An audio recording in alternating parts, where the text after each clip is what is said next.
podcast where every week we watch an episode of the 1966 Batman TV show and then we talk about it. My name's Kendall. And I'm Scott. Today we're talking about Batman episode 21, The Penguin Goes Straight. It was written by Lorenzo Semple Jr., an old favorite, along with John Cardwell, and directed by Leslie H. Martinson. Okay. Do you recognize that name at all? Not yet, no. Huh. Me neither. I know Lorenzo Semple Jr., he seems to be like the main guy. Yeah, he's definitely the main guy. It's cool. I've liked basically every episode he's done so far. Not to spoil my thoughts on this one too much. I'll just come out and say it. I had fun with these two. I'll come out and say it too. This is my favorite story so far. Nice. And it's not just because I have vague memories of at least the first half from when I was a kid. Oh, that's cool. Yeah. I've never seen this. But yeah, in case you couldn't tell from the title, it is The Return of the Penguin. Yeah, I was thinking about it. It's surprising I haven't seen the Penguin in a while. Yeah, not since the second story, right? Yeah, like we've already had a couple of Riddler, a couple of Joker. Like, so we've already had a couple people return, but like, yeah, Penguin was early, and like, he's one of the main characters like Batman goes up against in this show. Yeah. It's good to see him back, even though it took a minute. Yeah, of course. But like a penguin, let's dive right in. Excellent pun. That's what you're here for. That's why you hired me, yeah. So we open at a theater matinee. Not like a movie theater, but one of those theaters with actors on stage. Like the classic theater. Something a member of high society maybe would attend. There's an intermission. We don't really get to see the play that's going on. And some elite members of Gotham society come walking out. Amongst them is our good friend the Penguin.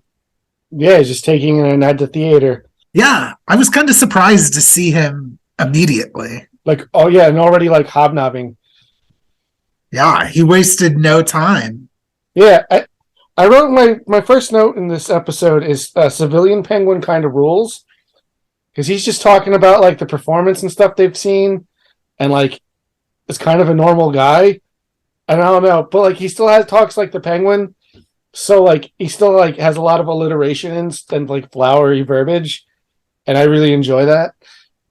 Yeah, I had a good time just listening to him. As the Penguin plays the perfect theater critic, a man shows up to rob the joint. Yeah, in a really ugly mask. Yeah, it's pretty gross. It looks like a witch's Halloween mask that was like spray painted. See, to me, it looked like a bunch of fruit roll-ups were just kind of smushed together on someone's face. But the witch's mask is probably what it actually is. It was gross looking. Yeah. Worse than Falseface's face. Yeah, his was like at least like a design they went for. It's scary looking, but it was like an intentional thing.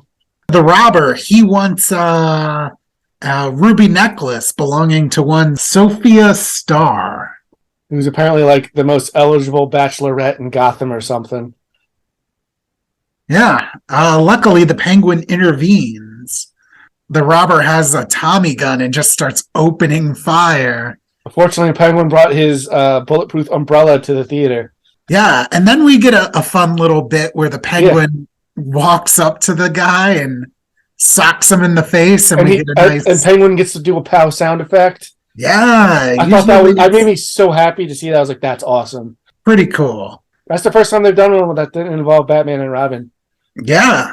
So I guess whenever you fight crime in this world, you just get these special... onomatopoeia, yeah. Yeah. At police headquarters, the commissioner is surprised. He doesn't really trust the Penguin. And because how many times has he potentially gotten out of jail and then just gone back to being like a criminal, a super criminal? So maybe it's too early to drop this in, but if not here, then I don't know where. I think I know what you're talking about. I have some criticisms like that too. Yeah, just like the inability Like, after all this talk we have about reformation. And like, yeah, seeing all the follow through they have, like nobody believes in the Penguin. Like he hasn't done anything wrong for like almost the entire story. Maybe they didn't really care about him before, but I mean, maybe it's him like, stopping a crime. I mean, what sucks is like spoiler alert, like them being suspicious of the Penguin is right. Yeah, but maybe it's him stopping crime is what's making them suspicious. I don't know. Maybe that is putting like too much, like not keeping a low enough profile, I guess. But you know, obviously, part of his plan is to start being a crime fighter. But I guess we'll get into it more as we go on, I guess. Yeah, but right in this scene, because you know, Commissioner Gordon's like, I wrote, Batman. Somebody else prevented a crime. Get them. Well, it's like, yeah. I mean, granted, you know, he shouldn't assault people, but I would argue this was not just in his self defense. This guy opened fire on a crowd of people. Like he was justified in knocking out this dude, or at least disarming him. For sure. Yeah. I mean, they're right not to trust him, I guess, but still. So weird. But yeah, the commissioner calls Batman. We get this, you know the scene. Alfred picks up the phone. He's like, oh, I'll get him. And then we cut to Bruce and Dick doing some random activity. And today's random activity is like putting. Yeah, Dick is working on his golf putting skills.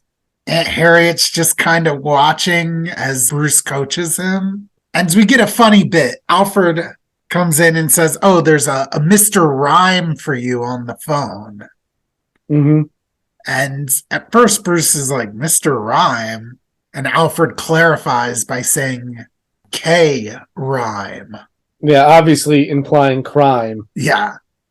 Which doesn't go over Aunt Harriet's head. Like, I appreciate that she's like, oh, isn't it? That's unfortunate. His name sounds like crime. Yeah. Very good to know she's not a complete idiot. So Batman and Robin head down police headquarters. There's a new mod on the Batmobile. Mm-hmm. They equipped bulletproof glass. This is not Chekhov's bulletproof glass, because I thought that was going to come up. So the Batmobile, did it always have windows? Or like a windshield? Did it not have bulletproof glass before, I guess?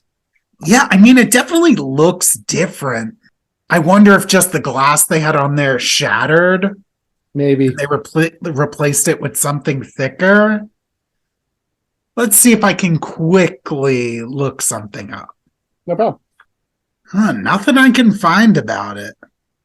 Yeah, nothing I can find, but apparently the Batmobile has new bulletproof glass that doesn't play into the story at all. Batman and Robin, they also don't trust the Penguin here.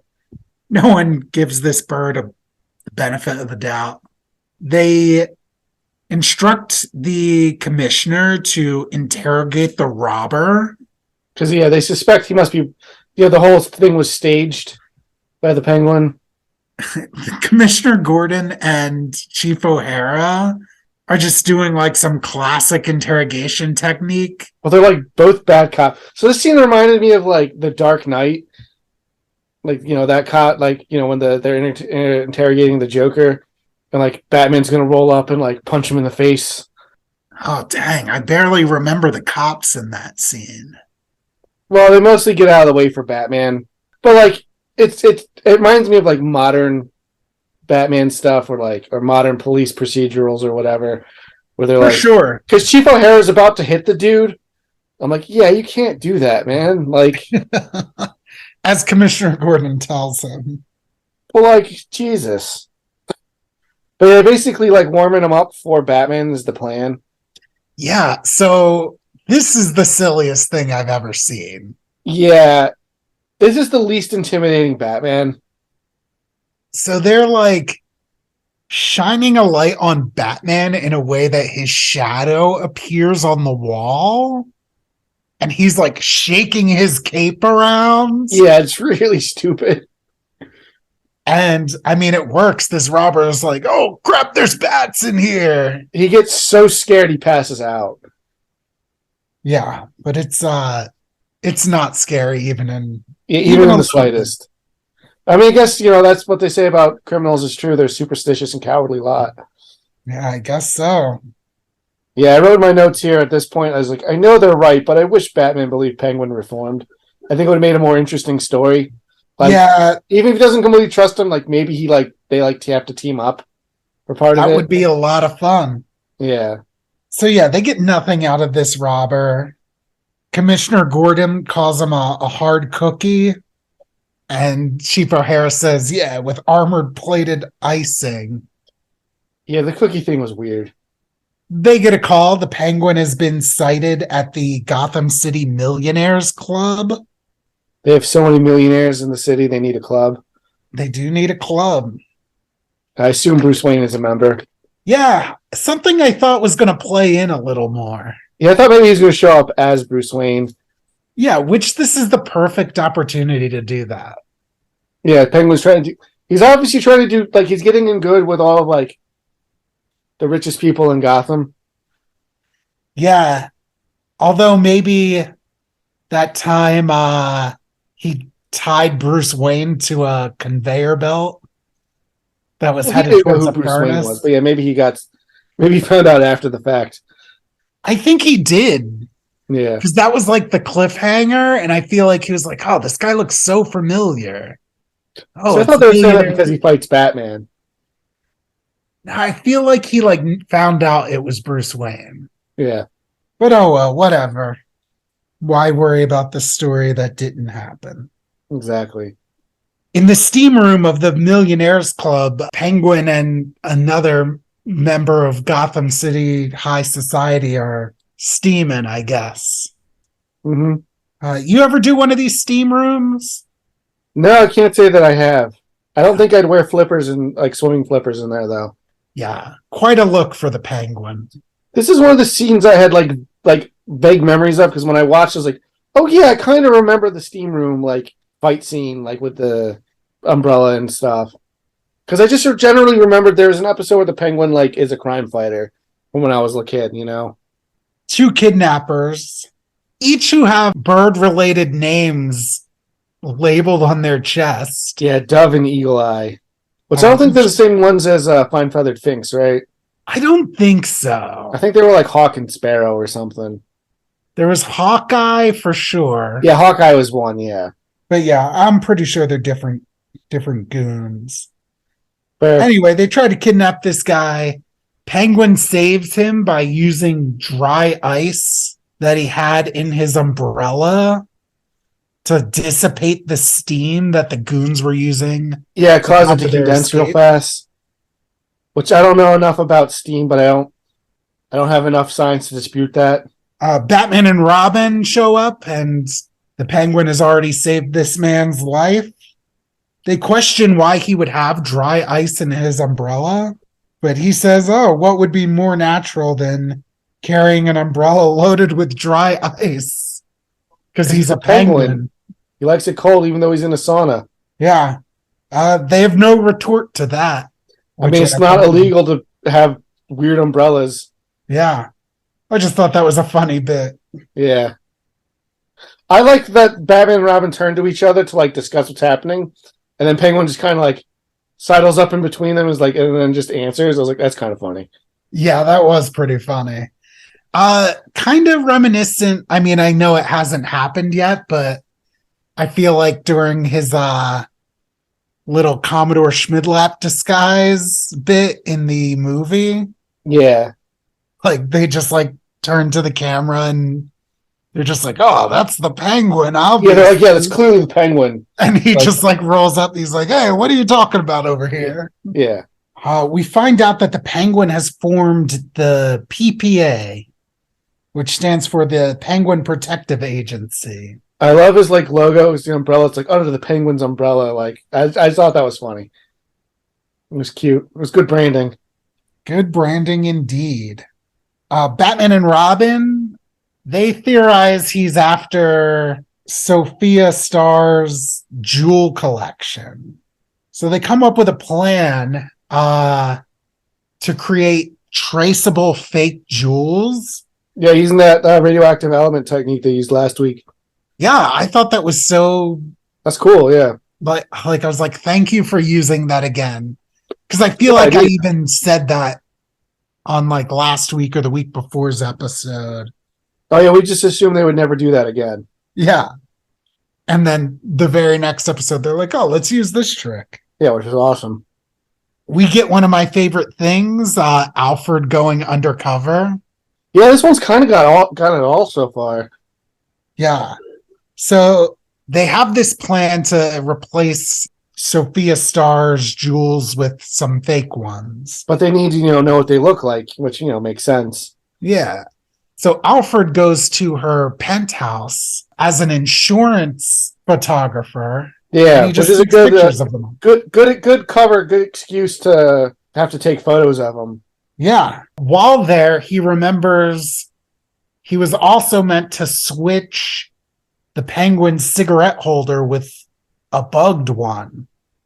Yeah, like a radio transmitter. Yeah. He pulls this off after using some trickery, and wouldn't you know it, the Penguin has an alarm for that. Yeah, he's got like a detector for like radio like stuff in the handle of his umbrella. Yeah. It like lights up and starts going off. But that's cool because we already knew he had that technology. Yeah, from the other episode. I just feel like this is so continuity heavy.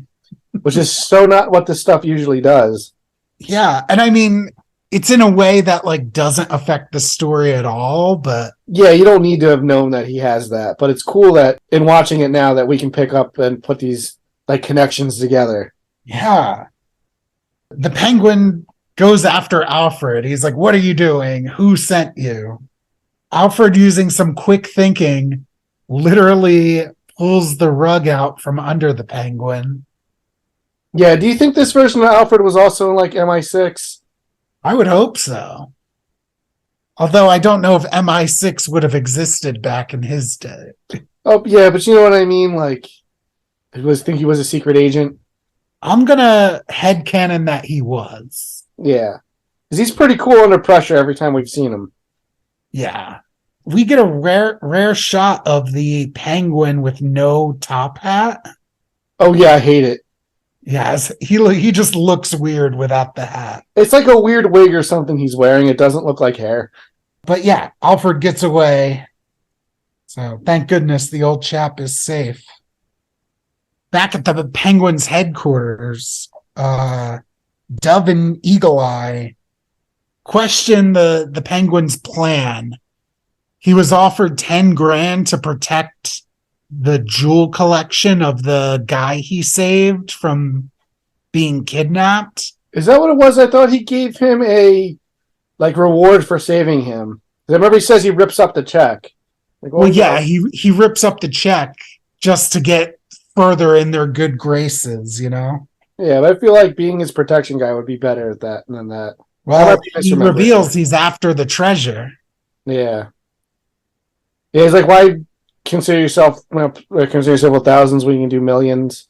Which, I guess makes sense. At the Batcave, Batman and Robin comfort Alfred on his failure to plant the bug on the Penguin.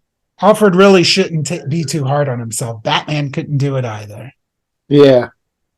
They head off to Miss Starr's apartment to switch her jewels for the fake one. Yeah, because even though he didn't get the bug, he got the photos, which is what they really needed. Yeah. They don't bother getting a warrant, figuring everything will be cool once they bust the Penguin. Yeah, and they don't tell her about their plan. I guess because she's smitten by the Penguin, they didn't want to potentially compromise her letting it slip. Yeah. This, I will say, feels maybe a little out of character. I think they should have at least gotten the police involved. Yeah. Yeah, I felt this a little out of character, too. Because this is part of the Penguin's scheme. He's got them right where he wants them because they're basically stealing her jewels. Yeah, they break into her safe. Yeah, they're literally safe cracking. Penguin catches them in the act, and we get a little fight scene. A lot of action.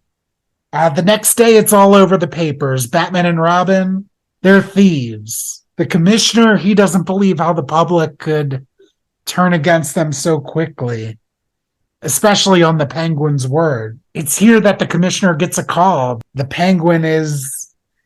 First off, the Penguin is eating from this like huge plastic tub labeled sardines. So nasty. I love sardines, but I've never had sardines that look like this. Yeah. This literally looks like, I don't know, like shredded lettuce covered in mayonnaise or something. It looks like coleslaw, yeah. Yeah, it's so gross. So this is the first part that reminds me of Batman Returns Penguin. There's a couple of things throughout this one that reminded me of that. Yeah, I feel like Batman Returns Penguin is... I don't know how Penguin was in the comics, but I feel like he's heavily derived from this like Batman 66 version, like with his high society origins, and they both run for mayor eventually. Yeah, like there's elements of this in the comics from the time too. Word. Like they obviously ratchet up that he's like a penguin man way more in that. Yeah, for sure. He is so weird in this. You're the Penguin? Yeah, and I feel like they never really touch on like how disturbed of an individual he's got to be. The Burgess Meredith Penguin? Yeah. Oh yeah, I mean, they all have a screw loose, which is why I guess they don't anticipate them getting reformed. Because people that do are like mostly normal people or a cat. Or a cat. But yeah, I don't know. This guy just like, he thinks he's a bird, maybe. He also thinks he's a man, though. I did notice he doesn't have a name because they keep calling him like Penguin or Pengy or something. Like, why wouldn't she call him Oswald? He's not Oz. He thinks he's the Penguin. Yeah. He doesn't think he's a penguin. He thinks he's the Penguin. Yeah, it's so weird. Anyway, the Penguin calls up the commissioner, and he says the PPA is throwing a benefit party at the amusement park, or at the amusement pier. Mm-hmm. Whenever they say PPA instead of the Penguin Protection Agency, I just got to bring up the most hated organization in Philadelphia is the Philadelphia Parking Authority, which also okay, because PPA didn't mean anything to me. Yeah, I was just like, PPA, they keep saying it. The commissioner informs Batman that the Penguin is throwing this benefit party, but also kind of warns him that, like, hey, if I see you, like, I have to arrest you. Yeah, because he's wanted by the law for burglary. And I was like, oh, that's pretty cool. Yeah, it's cool to have, like, Batman on the run, especially, like, this version. Exactly. We cut to the amusement pier, and it is absolutely terrifying. What do you mean it's terrifying? We get all these shots of, like, ceramic clown faces and stuff. Yeah, I don't think they're meant to be terrifying. That's just what old amusement park stuff used to look like. Yeah, terrifying. I don't know. I thought it looked like fun. To each their own, I guess. Maybe I'm just a lot braver than you. Probably. Batman and Robin are lurking about the amusement park. I guess they're just not being sneaky enough. Yeah, they're caught like almost immediately. Yeah. And the way they're caught is pretty ridiculous. An umbrella just drops from above them, hitting them on the head. Yeah. And like knocking them out. And then the Penguin and his two goons walk into frame, and they're like, good thing you had that cement umbrella. Yeah. They string Batman and Robin up behind a shooting gallery. Yeah. And Penguin informs Dove and Eagle Eye to change the blast caps or whatever's in there out for real bullets. Yep.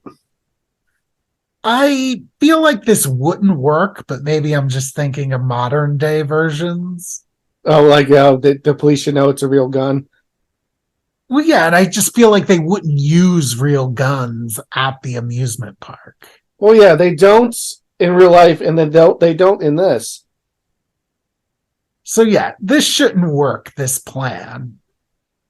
This part's really contrived. Everything related to this, because this is obviously going to be our cliffhanger. Because Penguin's entertaining Gordon and Chief O'Hara. He's like, "I'll donate $1,000 or whatever it is to the police fund if you both can pop these balloons on these targets." And then he gives them umbrellas that have real bullets in them instead of like pop gun bullets. Yeah. So he's gonna have them kill Batman and Robin. And they even say like, "Oh, this is like really weird. This is such an easy shot." Yeah. But then they think nothing of it. Well, we established the cops are terrible. They're pretty bad. But like you said, it's the end of episode Death Trap. Yeah, how are Batman and Robin going to get out of this one? Yeah, who knows? Did you have any theories before watching the second episode? Honestly, I had no idea because they're still like unconscious when this ends. I thought maybe the gun's back misfire or something. Or like Gordon and O'Hara get called away to do something else. Although I'm pretty sure Penguin would have just done it himself in that case. But yeah, looks like the Penguin kind of is just one step ahead of Batman this whole time. Yeah. So yeah, a pretty entertaining part one. Yeah, I was pretty into this. Yeah, I mean, the plot kind of required Batman to break character a little bit, but yeah, there was a couple of like logical hoops you have to jump through, but it's nothing more than the show already has asked of us, I think. Yeah. And it's pretty entertaining. Yeah. But yeah, to find out what happens to them, join us here next week. Same Batcast time, same Batcast channel. Thanks.